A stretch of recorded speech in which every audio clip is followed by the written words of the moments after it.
Please wait, please wait. Just 1 minute, ma'am. Look here. Sir, ma'am, sir, आगे step. Yeah, close, ma'am, close. Look here, left to right. So, मतलब 90s सी मेरा focus emergency नहीं था, मेरा focus ये था first wireless telephone. ये mobile phone की कहानी नहीं है। मोस्टली लोगों को लगता है कि पहले सेल फ़ोन की कहानी है, ये मोबाइल फ़ोन की कहानी नहीं है, पहले वायरलेस टेलीफोन की कहानी है। जब वायर्स वाले फ़ोन चलते थे उसके बाद वायरलेस टेलीफोन आया था, क्योंकि उसे टैप करना मुश्किल था। बाकी सारे फ़ोन्स टैप हो जाते थे बट वो टैप नहीं था। सो इसीलिए उस पर फोकस किया। और 1975 में जो पहला फ़ोन आया था वो कैसे आया था, क्या ऑफिशियली आया था, क्या अनऑफिशियली आया था, वो उसके बारे में था। मेरा creative direction or creative production, creative director, and this is like a quite a bit of responsibility. दोनों aspects आपको संभालना है, आपको देखना है. How was your experience and what is that you enjoyed the most? I think it was incredible challenge for us to work on this film क्योंकि आप 1975 का एक पीरियड थ्रिलर ड्रामा बना रहे हो और उसको जस्टिस भी देना है उस कहानी को. It needs to look like it is that era, which means we had to focus on how the narrative is shown, how the color grading is done, how the VFX is done, how the costume design is done, and the director had a vision which had to be translated. It's a business, but it's a business of emotions. So how do we balance the sur of the film while doing justice to the technicalities? I think वो बहुत ही interesting process था. I remember one experience where all of us were sitting and figuring out वो क्या एक चीज़ है जो हम बताना चाहते हैं इस फिल्म से. And then the process of creating the narrative of the film, the voiceover that will make sense. Every little detail that we did here, I think it was incredibly interesting, challenging, and अब फिर आप बताएंगे जब आगे film 21 अगस्त को release OTT पे देखेंगे. Producer sir 1975 की बात करें तो बहुत डिफिकल्ट दौर था. आपको क्या लगता है कि आपने जो ये कंसेप्ट लाया तो यूथ जनरेशन, अभी न्यू जनरेशन इसको कितना एक्सेप्ट करेगी, क्या कुछ सीखेगी इससे? सी कोई भी जनरेशन हो, हमेशा लोग अपने पास से थ्रिल रहते हैं. कोई भी बड़ा इंसिडेंट घटता है तो हर कोई जानना चाहता है कि हुआ क्या. सो 1975 काफ़ी डार्क फेज था और जो सिनारियो था हर कोई रेबल होता जा रहा है, धीरे धीरे धीरे धीरे रेबल होते जा रहे थे लोग. सो मुझे ऐसा लगता है कि उस फेज को हर कोई सर्च करता है, हर कोई जानना चाहता है उसके बारे में और क्या क्या हुआ है, क्योंकि वो टाइम थोड़ा सा ब्रूटल था. आपके फ़ोन टैप्स हो रहे हैं, न्यूज़पेपर मतलब कोई फ्रीडम नहीं है, न्यूज़पेपर को कुछ लिख नहीं सकता, कुछ बोल नहीं सकता. सो थोड़ा सा हाँ वो और इंटरेस्टिंग तो रहेगा क्योंकि नई जनरेशन को तो देखना ही है. और नई जनरेशन मोस्टली मैंने ये भी देखा कि जो हमारी पास्ट हिस्ट्री है, जैसे कि माइथोलॉजी है या फिर जो हिस्ट्री है राजाओं के बारे में है या फिर जो हमारे गॉड्स के बारे में है, वो सब नई जनरेशन सर्च करके पढ़ रही है. इसमें एक और एंगल भी आपको ये देखना पड़ेगा कि भले ये पहले की कहानी है और नए जनरेशन ने वो टाइम नहीं देखा है, बट ये कहानी का सार क्या है? आने वाले युग का यंत्र, आने वाला युग का हथियार. आज के टाइम पे भी आजकल हम AI की बातें करते हैं, भले ही 10 साल 15 साल से AI है, लेकिन हर युग में एक ऐसा यंत्र आता है जो आने वाले युग का हथियार होता है. सो शायद आपको ये देखते देखते भले ही आप पहले वायरलेस फ़ोन की कहानी देख रहे हैं, आपको आज के टाइम से आपको रिलेट कर पाएंगे कि आज भी चीज़ें बदल रही हैं, आज भी चीज़ें हथियार की तरह यूज़ हो सकती हैं अगर हम ध्यान ना दें उस पर. तो रिलेटेबिलिटी बहुत ज़्यादा है इस कहानी. I'll just add to exactly this point. पहले तो जब नया फ़ोन या नई टेक्नोलॉजी आती थी तो लोगों को पता भी नहीं होता था क्या आ रहा है क्या नहीं आ रहा है. लाइक से 1975 में ये फ़ोन है उसकी बात हो रही है, लेकिन 99.9999% लोगों को पता भी नहीं होता था कि कोई ऐसी चीज़ आ रही है और जिसकी वजह से प्रॉब्लम हो सकती है।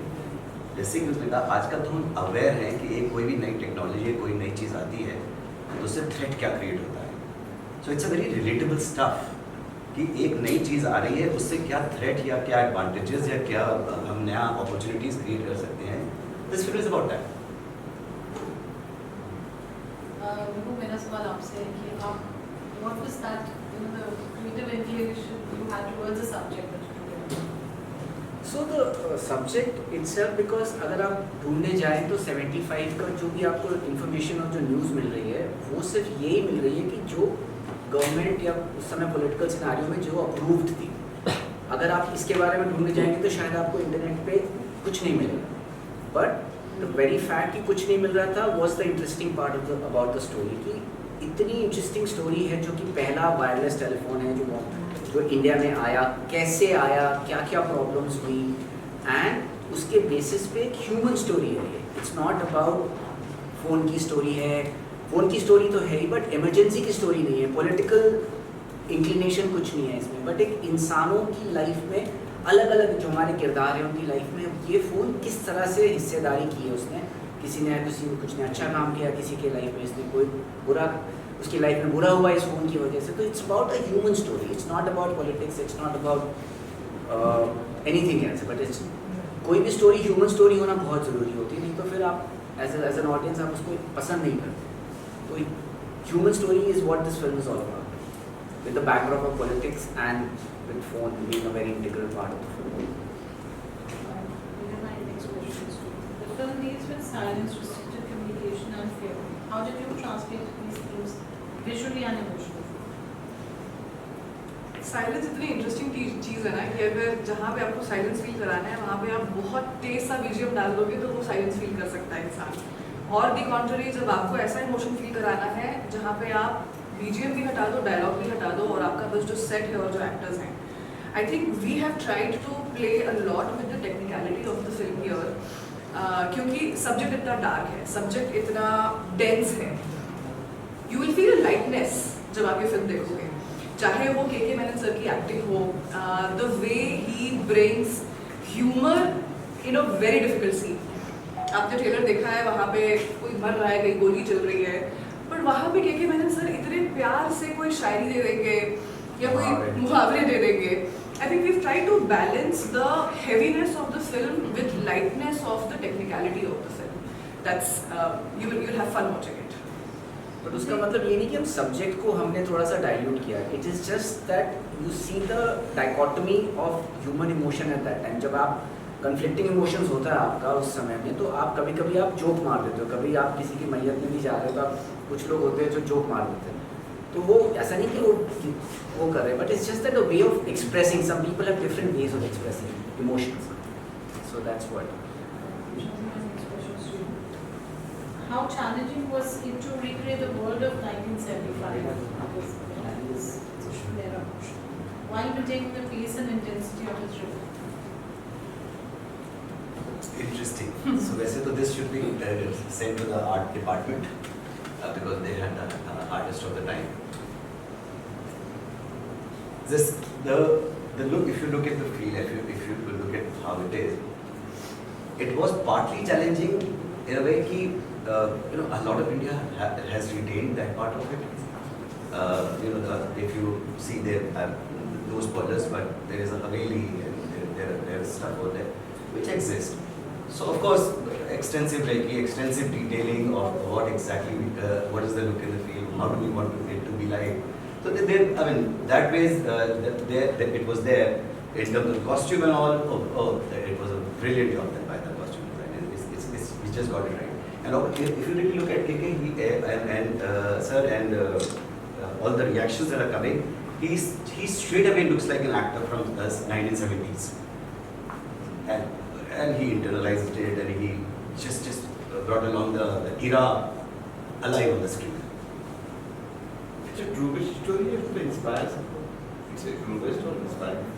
Story inspired किससे है? True story. जैसे आपने कहा virus fiction. Fiction. It's fiction. नहीं, आप politics. हंस रहे इसलिए कुछ इसमें हंसे में कुछ राज दूसरी चुका फिल्म बनानी है बहुत काम करना है अभी। So thriller और politics के बीच में next project, first we come to that, but वो आपसे जानना चाहेंगे thriller and politics.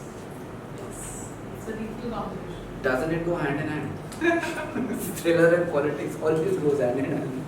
So that's The like the justice on screen for the so see that like we all were mentioning कि it is not a political film.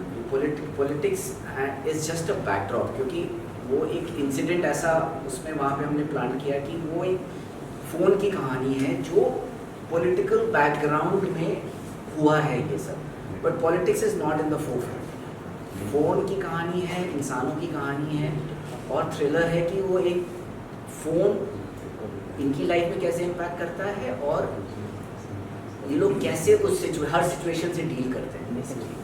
Because the backdrop is politics is why this is thriller.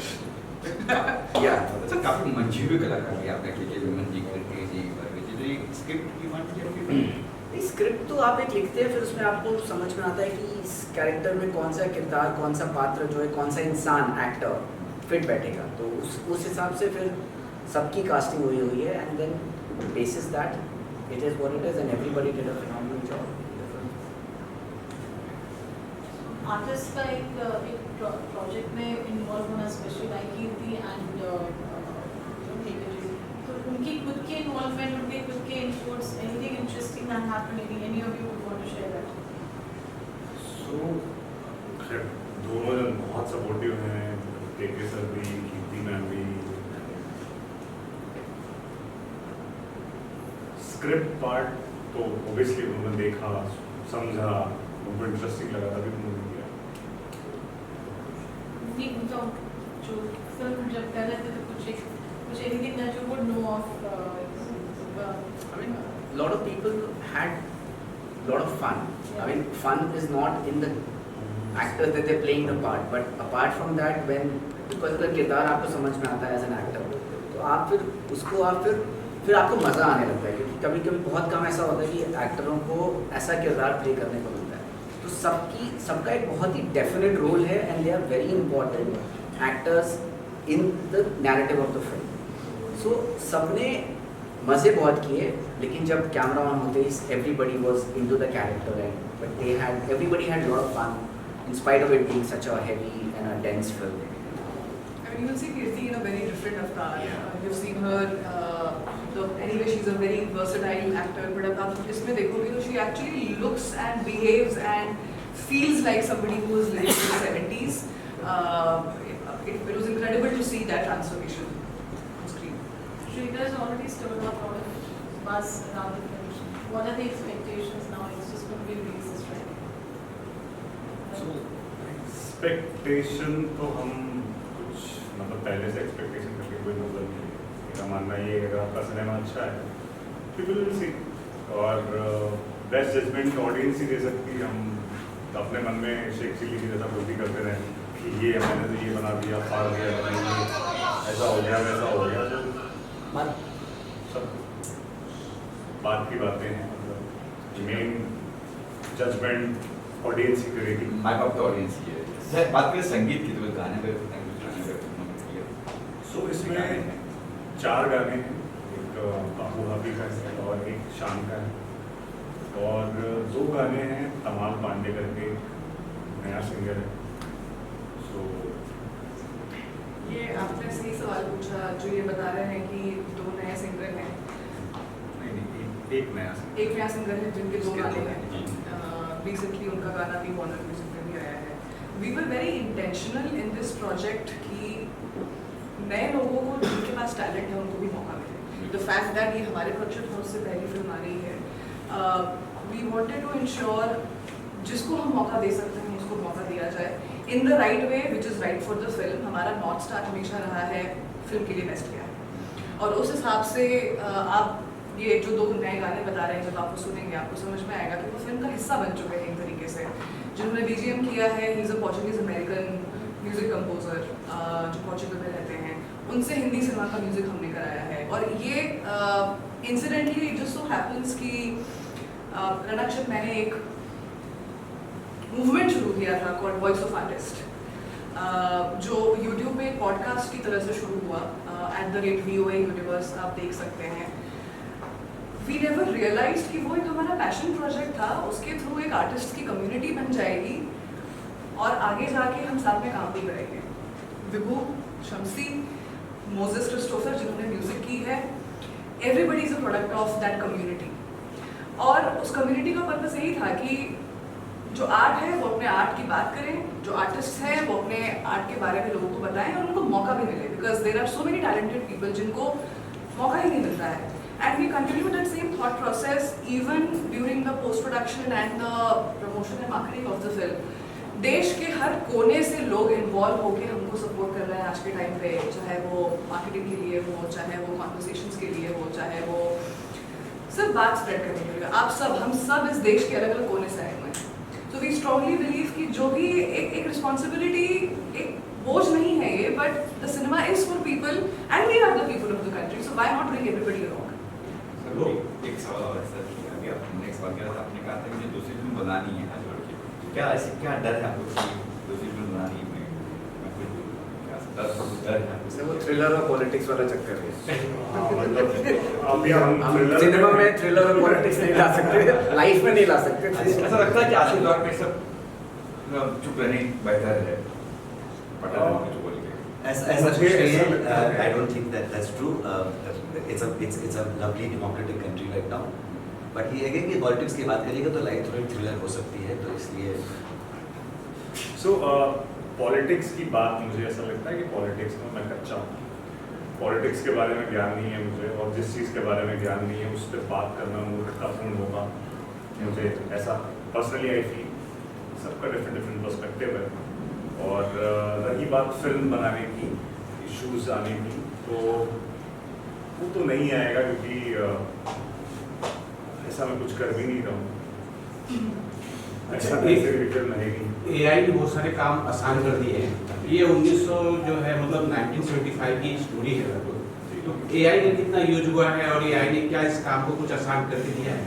So AI तो मतलब नहीं, हाँ नहीं, क्योंकि AI तो अभी boom गया है ना। जब ये फिल्म कंप्लीट हुई तो उतना मतलब इससे अच्छा काम नहीं ज़्यादा हुआ। यूज सिर्फ VFX है, क्योंकि जब AI के पहले VFX होता था, जहाँ पे बहुत सारी पूरी टीम बैठ के वो VFX करती थी, वो काम आसान हो गया है। बट लेकिन ये काम पूरा VFX टीम ने किया, जो भी उसमें जो भी इफेक्ट्स है, जो भी कुछ की एक्शन में जो भी कुछ हुआ है, क्रिएट किया बैकग्राउंड, वो सब VFX में। तो कब तक खुद देख पाएंगे क्या? ये 21 में रिलीज होगी, 21 अगस्त 2026 को रिलीज होगी वेव्स OTT पे 12 बजे। 12 बजे होता है। आप सब देख के बताइएगा ये कैसे लगे। शम्सी, आप कुछ कहना चाह रहे क्या थे? On the film you were saying something and the politics और थ्रिलर की बात कर रहे नहीं, पॉलिटिक्स और थ्रिलर कोई स्पेसिफिक नहीं था। लाइक आपने कहा कि इट्स वेरी इंटरेस्टिंग।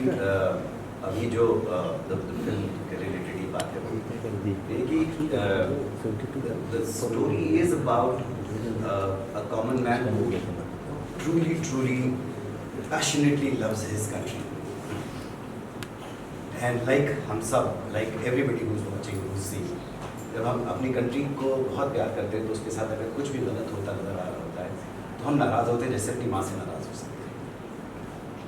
सो इसमें आप you will see an aspect of a common man who is upset with his motherland. That's it. Sir, हम बात करें लोकेशन के, तो काफ़ी प्यारे बंगलो लग रहे हैं। किस तरह का आप लोकेशन रेडी किया, कहाँ शूट हुआ बताएंगे? यूपी में है सर, यूपी अपने यूपी में, उत्तर प्रदेश पूरा लखनऊ में, लखनऊ के आसपास ही, लखनऊ, बाराबंकी, मलियाबाद, ये सब उधर ही।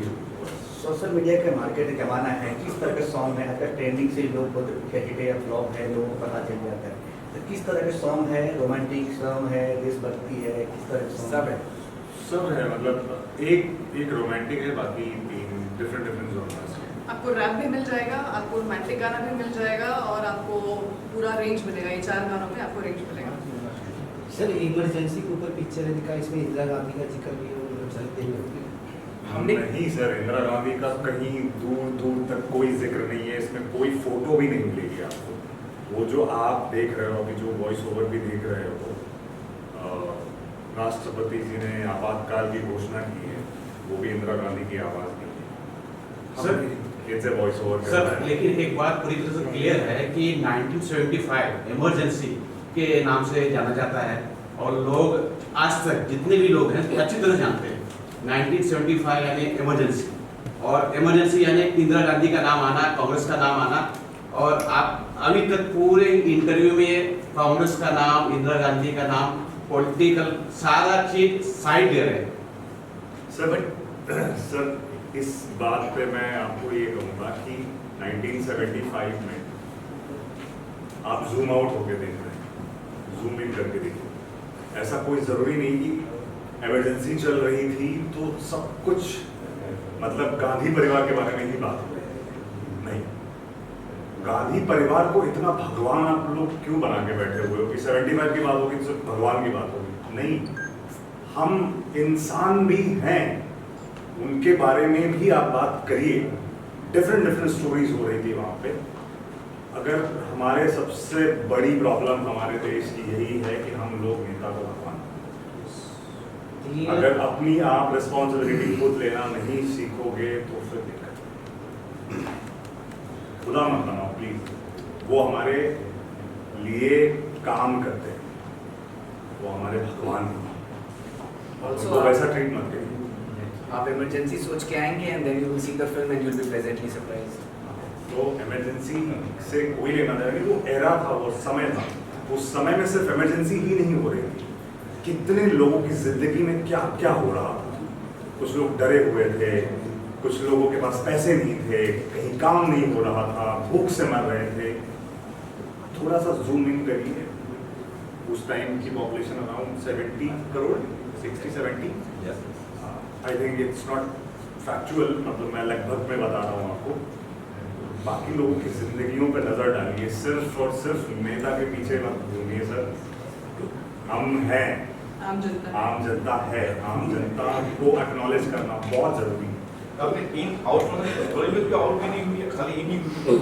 25 जैसे आपने कहा इन करके देखिए, इन करके देखिए, तो आउट पर थोड़ी कुछ झलकी दिखाई नहीं, नॉट ओवरऑल पॉलिटिकल सिनेरियो है देश का, क्योंकि इमरजेंसी क्या है, कोई फिजिकल फॉर्म तो है नहीं इमरजेंसी का। एक आप जब तक एक बड़ी चीज़ का एक आम आदमी के नज़रिए से कोई कहानी नहीं बताएंगे तो कैसे पता चलेगा लोगों को।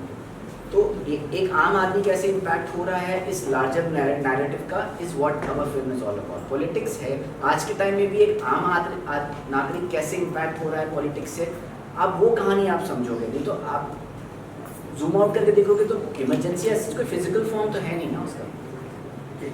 जैसे मैं इनके बारे में बात करें सर, बहुत सीनियर और बहुत किस तरह रोल प्ले कर रहे हैं, क्या रोल प्ले कर रहे हैं? रोल के बारे में ज़्यादा तो नहीं बता सकते, वो तो आपको फिल्म देखनी पड़ेगी। बट के सर के बारे में यार बहुत हम लोग ऑलरेडी बात कर चुके हैं, बात होती रहती है। थोड़ी देर पहले रनाक्ष ने भी कहा था, वो जब वो स्क्रीन पे होते हैं, जब वो परफॉर्म कर रहे हैं तो भगवान जैसा सा लगता है कि कोई एक्टिंग का भगवान उतर आया है।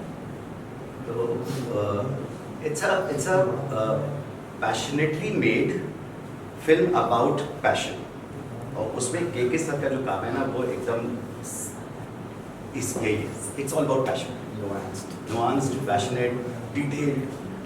Title 1975 dial 1975।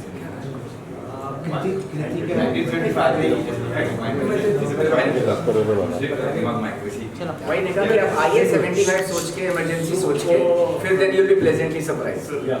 Let me rephrase.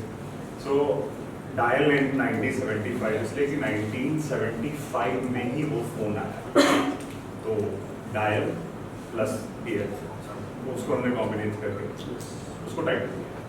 और क्या इसका कुछ 75 से लेना देना है, क्या इमरजेंसी से कुछ है, उसके लिए देखते रहिए। मतलब उसके लिए तुम देखिए, आप कुछ बताएं। कृति क्या कैरेक्टर है उसको बताएंगे कुछ, मतलब क्योंकि पहले भी हिंदू सरकार बन चुकी, इस तरह काम कर चुके हैं इमरजेंसी में। पहले उन्होंने क्या काम किया है, मतलब हिंदू सरकार मैंने देखी नहीं। जो भी है ये कैरेक्टर में आपको वुमेन इन डिस्ट्रेस नहीं दिखेगा। कीर्ति का कैरेक्टर इतना स्ट्रॉन्ग है क्योंकि आप जो देख पा रहे हैं surrounded by caste which is men, then this is that lead women character. उस दौर के हिसाब से 1975 में एक औरत की क्या दशा थी और how does she take charge of her own life, ये जर्नी दिखाई गई है इसमें। यहाँ पे आपको ये नहीं दिखेगा कि कोई एक मेल कैरेक्टर इस फीमेल कैरेक्टर को बचा रहा है या अबला नारी का कैरेक्टर नहीं है। बेसिकली अबला नारी को मैंने दिया स्ट्रॉन्ग वुमन को दिखाया। Strong 75 में भी बहुत सारी स्ट्रॉन्ग वुमेन्स थी। One of the character she is representing. लगता है अभी ये सही समय है इस तरह का मतलब हिस्टोरिकल चीज। आपको क्या लगता है? मुझे लगता है सर सिनेमा का कोई मतलब मुझे ऐसा लगता है कि सिनेमा का हर वक्त सही समय होता है। आप डिपेंड करता है कि आपकी स्टोरी टेलिंग कैसी है, आप कैसे स्टोरी प्रेजेंट कर रहे हैं, वो बहुत ज़्यादा मैटर करता है। और वो समय सिनेमा का बन जाता है। हाँ एक ठीक कहानी कहने के लिए कोई गलत बात नहीं। तो विभू जी इसको मतलब थिएटर में रिलीज के लिए नहीं सोचा था, OTT के लिए ही इसको